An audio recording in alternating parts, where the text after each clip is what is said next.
Bonjour tout le monde, aujourd'hui on se retrouve pour un book review sur le tome 1 de la duologie All of Us Villains. Là c'est le tome 1 qui s'intitule Le tournoi d'Hilvernas Nat. Je vais dire d'Hilvernat, ce sera plus simple à prononcer. C'est écrit par Amanda Foody et C.L. Herman, donc deux femmes ont écrit cette histoire ensemble. C'est publié aux éditions Milan ou Page Turners.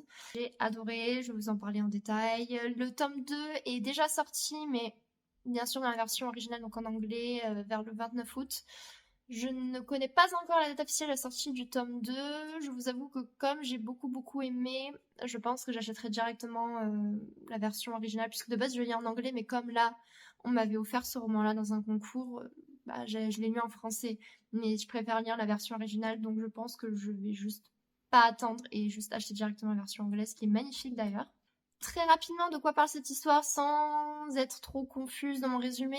On a de la magie, on est dans un univers fantaisiste. Les personnes en fait peuvent lancer des sorts. En fait, ça marche avec des bagues, comme vous voyez sur la couverture en fait. Et dans la ville d'Hivernat, nous avons 7 grandes familles qui chacune ont un peu leur réputation. Et en fait, ce qui se passe, le vrai problème, c'est que dans cette ville, il y a une malédiction qui fait que tous les 20 ans, une lune de sang apparaît et est en fait annonciatrice du grand tournoi qui a donc lieu toutes les 2 décennies. Et le but est donc de gagner ce tournoi-là. Donc chaque famille, les 7 familles, doit choisir un champion, donc un jeune parmi elles, pour aller défendre leur famille et gagner le tournoi. Donc c'est un combat à mort. Et donc le but est de le gagner pour pouvoir posséder la haute magie, qui est donc beaucoup plus puissante que la magie brute, et donc un peu gouverner la ville. Ça c'est l'histoire dans les grandes lignes. Donc clairement cette histoire, beaucoup l'ont déjà dit, mais c'est un peu un mix pour certains d'Harry Potter, puisque voilà, on a de la magie, on a des sorts, des maléfices, et d'Hunger Games, mais moi, ça m'a plus pensé à Hunger Games qu'à Harry Potter, clairement, parce que on a, comme dans Hunger Games, un tournoi avec des jeunes qui doivent s'affronter. À la fin, il peut y avoir qu'un seul gagnant. Il faut s'entretuer. Chacun peut avoir des stratégies. Enfin, bref. Hunger Games, on pourra développer sur ça plus tard pour pourquoi ça ressemble vraiment. Donc on a 7 familles, mais dans le roman, on va suivre 4 personnages. On va pas suivre les 7 adolescents de chaque famille. On va en suivre que 4 particulièrement, en tout cas leur point de vue. On va voir Alistair de la famille Lowe. On va avoir Isobel Macaslan, je me rappelle plus trop. Bryony Thorburn, je prends ça à la française, et Gavin Grieve.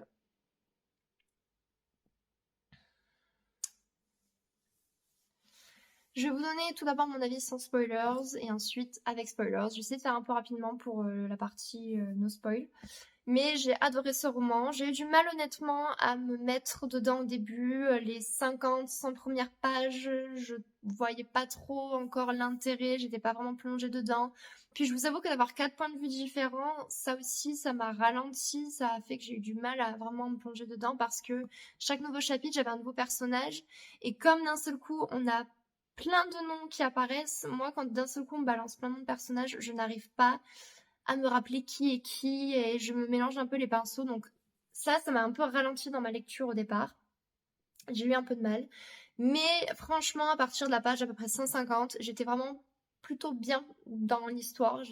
Donc voilà, on a un 5e de l'histoire où j'ai eu du mal et après j'étais à fond dedans. Ça m'a fait du bien de relire une histoire comme ça fait super longtemps que j'ai pas lu une sorte d'histoire de fantasy young adulte avec un petit peu de romance, on va pas se mentir.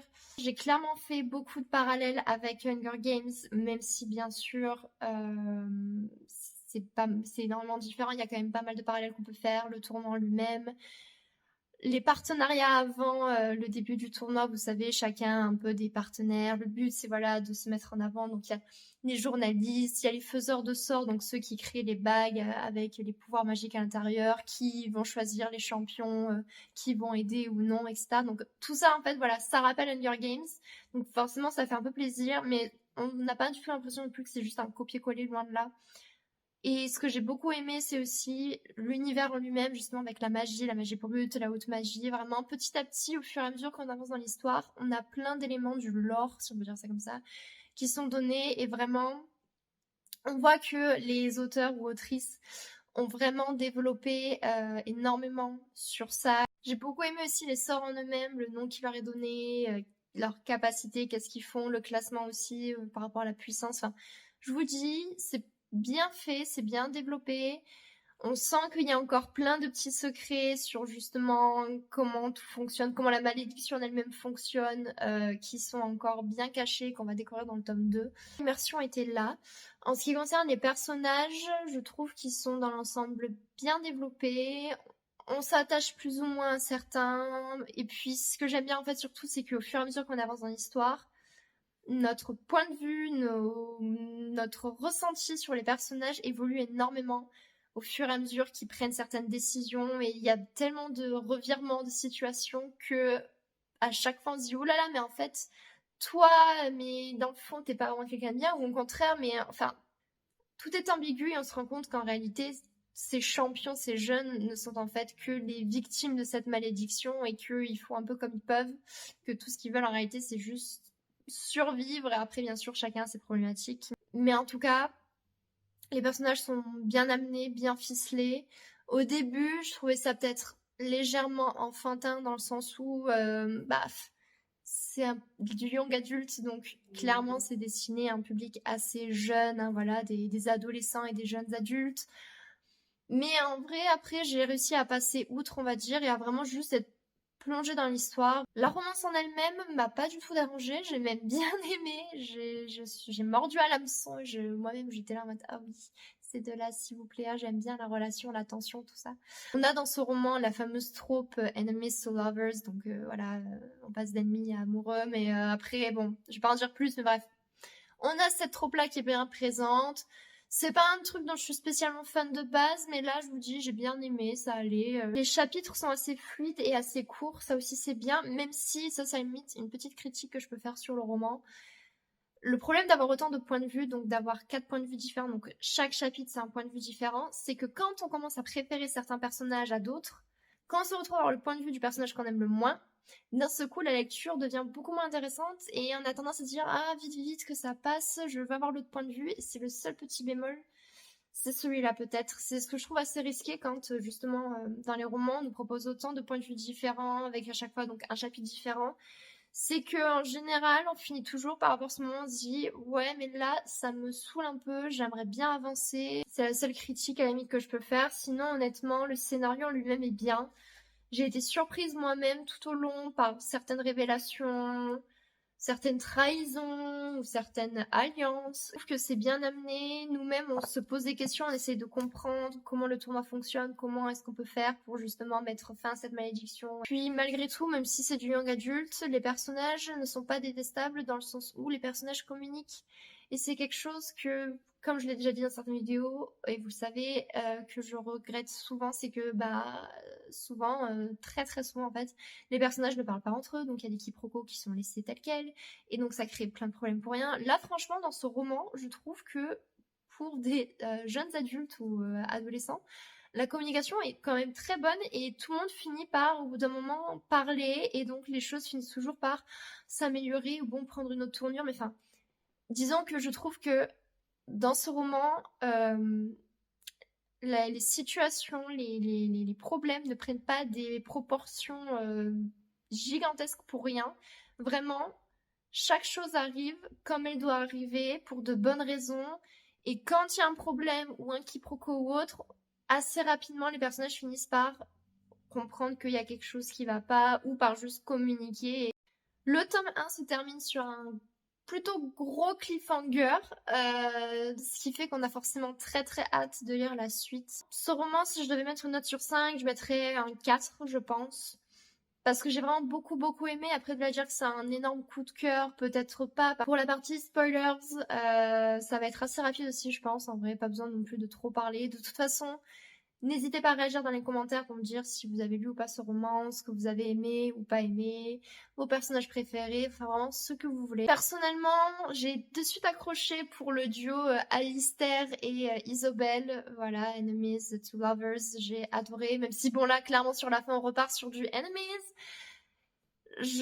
J'avais beaucoup, enfin j'ai toujours honnêtement espoir pour eux deux, je me dis toujours peut-être qu'ils vont pouvoir finir ensemble. Peut-être que quelque chose de positif va pouvoir arriver parce que Alistair, bon, il a clairement un passé douloureux, chaotique et tragique. Mais je me dis, Isobel pourrait être celle qui pourrait lui apporter un peu de lumière, même si Isobel elle-même, bon, devient très dark. J'ai beaucoup aimé le lien qui s'est tissé entre eux petit à petit, qui au début était assez hypocrite, assez faux, et qui petit à petit est devenu plus concret, plus réel. La fin m'a fait énormément de peine parce que je me disais au début, ça y est, enfin, il se passe quelque chose quand elle l'embrasse, vous savez, à la fin, et en fait, non, elle le trahit, et ça m'a fait énormément de peine. Après, elle le trahit, mais parce qu'elle écoute la raison plutôt que son cœur, ce que je comprends totalement et ce que même je préfère en réalité, mais c'est déchirant quand même parce qu'on se dit, ça y est, bah là, ils vont vraiment devenir des ennemis, il va la détester, il va vouloir la tuer ou autre. Mais c'est pour ça aussi que j'ai très hâte de voir le tome 2 parce que j'ai très hâte de voir qu'est-ce qui va se passer, notamment Alistair. Est-ce que la malédiction qu'elle lui a donnée va réellement le tuer ou est-ce qu'on va pouvoir trouver une solution pour le maintenir en vie? Beaucoup de questionnements aussi quant à Andry, son frère. Est-ce qu'il va pouvoir survivre, parce que bien sûr il est déjà mort, mais est-ce qu'il va pouvoir survivre dans cette nouvelle forme? Et puis est-ce que c'est réellement lui? Parce que malgré tout je me dis, bah, il est censé être mort, donc est-ce que c'est vraiment son âme qui est présente ou pas? Enfin, et puis pourquoi exactement il est là? Comment ça se fait? Qu'est-ce que ça va donner? Et puis ses pouvoirs à lui? Enfin, beaucoup. Il y a tellement de questions que je me pose, tout comme le faiseur de sorts Red, je sais pas comment on le prononce, R-E-I-D, qui en fait est un énorme traître. Pareil, qu'est-ce que ça va donner cette histoire-là? Comment ça va se passer? Pareil, Isobel, parce que là Isobel est coincée avec lui. Est-ce qu'elle va réussir à s'enfuir? Parce que malgré tout c'est un faiseur de sorts. Elle est à moitié morte.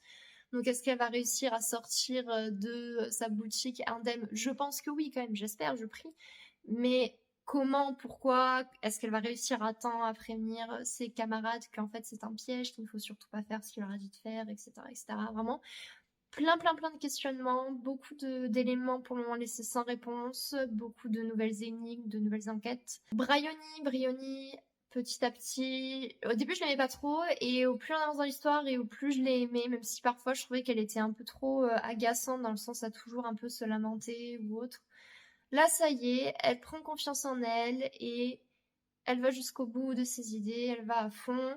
J'aime beaucoup aussi sa relation avec Finlay qui est son ex. Ils sont mignons. À voir comment ça va évoluer, et en espérant que personne ne meure surtout.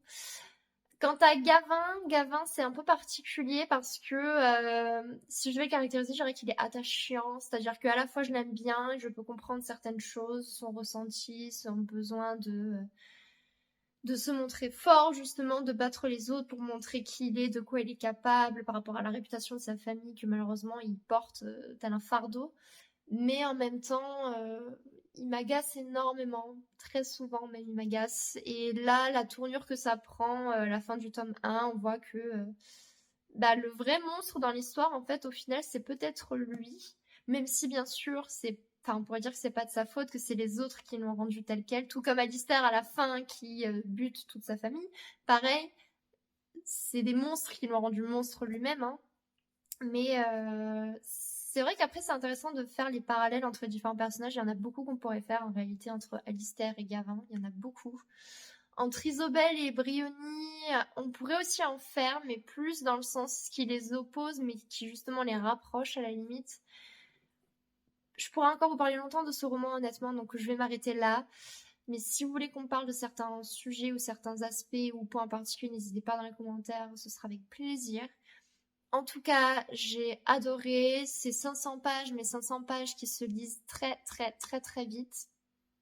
J'avais peur honnêtement en commençant le roman que j'aime pas du tout parce que je trouvais l'univers pas assez bien expliqué ou vite fait, intéressant. Je me disais ouais, c'est un peu bateau et en fait non, après on développe énormément et ça devient beaucoup plus convaincant et beaucoup plus intéressant. Le tome 2, je le lirai sans hésitation, c'est clair et net, je vais pas rester sur ma faim, je veux la suite et je l'aurai.